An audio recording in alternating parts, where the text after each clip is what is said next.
அதாவது காரைக்குடியிலிருந்து விருதுநகருக்கு புதிதாக பாசஞ்சர் ரயில் இப்பொழுது தெற்கு ரயில்வே அறிவிக்கப்பட்டு இன்று வந்துவிட்டது.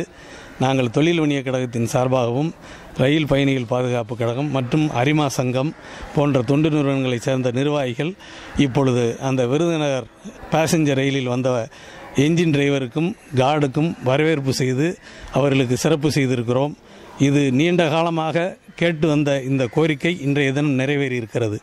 நமது காரைக்குடி பகுதி மக்களுக்கு பன்னெடுங்காலமாக சென்னைக்கு 2 ரயில்களை தவிர வேறு எதுவுமே கிடையாது. ஆனால் இப்பொழுது 2 மாதத்திற்குள் நமது தொகுதியில் இருக்கக்கூடிய மத்திய நிதியமைச்சர் ப. சிதம்பரம் அவர்களும் ரயில்வே நிலைக்குழு தலைவராக இருக்கக்கூடிய TR பாலு MP அவர்களும் மற்றும் தெற்கு ரயில்வே அதிகாரிகளெல்லாம் நமது கோரிக்கைகளை ஏற்று இன்றைக்கு காரைக்குடி வழியாக 5 புதிய ரயில்கள் விடப்பட்டிருக்கிறது. அது பெரிய மகிழ்ச்சியை தருகிறது. இந்த பகுதி பயணிகளுக்கு மிகவும் வரவேற்கத்தக்கது, மிகவும் பயனடையக்கூடிய ஒரு ரயிலாகும்.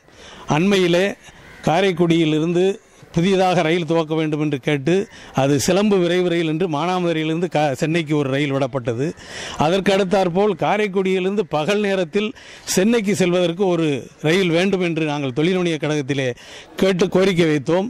அது இன்றைக்கு திருச்சியிலிருந்து புறப்படக்கூடிய அந்த பல்லவன் விரைவு ரயிலை காரைக்குடி வரை நீட்டித்து கடந்த 2ஆம் தேதியிலிருந்து இன்றைக்கு சென்னைக்கு போய் கொண்டிருக்கிறது.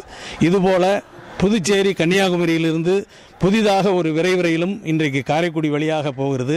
அந்த ரயிலில் போனால் திருநெல்வேலி, நாகர்கோவில், கோவில்பட்டி, சாத்தூர், விருதுநகர், காரைக்குடி, புதுக்கோட்டை, திருச்சி, இப்படி பல்வேறு நமது தஞ்சாவூர், கும்பகோணம், கடலூர், சிதம்பரம் வழியாக பாண்டிச்சேரிக்கு போவதற்கு ஒரு பெரிய வாய்ப்பு. இந்த பகுதியில் உள்ள மக்கள் எல்லாம் பேருந்துகளிலே தான் அதிகமாக கட்டணம் கொடுத்து செல்ல வேண்டிய நிலையை இன்றைக்கு இந்த புதுச்சேரி கன்னியாகுமரி புதிய விரைவுகளின் மூலம் ஏறத்தாழ ஒரு 8-9 மாவட்டங்களுக்கு நாம் இதிலே செல்வதற்கு வாய்ப்பு இருக்கிறது.